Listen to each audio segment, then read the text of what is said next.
जय भीम नांदेडकर. काल झालेल्या रमाई जयंतीच्या मिरवणुकीतून एक गंभीर आणि अस्वस्थ करणारा प्रश्न निर्माण झालेला आहे.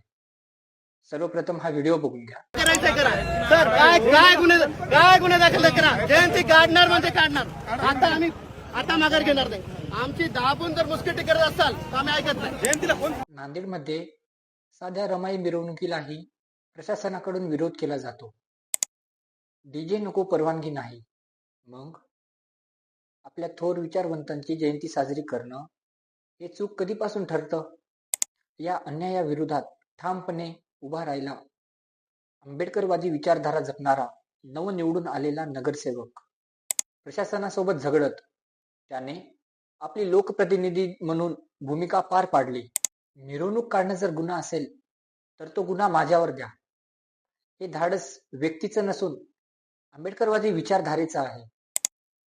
पण प्रश्न असा आहे, अशा प्रसंगी फक्त एससी बौद्ध समाजच पुढे का येतो? बाकी समाज कुठे आहे? उद्या 19 फेब्रुवारी छत्रपती शिवाजी महाराजांची जयंती. 14 एप्रिल डॉक्टर बाबासाहेब आंबेडकरांची जयंती.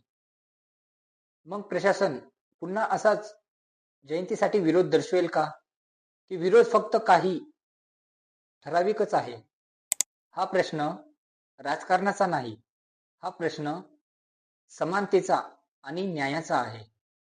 जय भीम.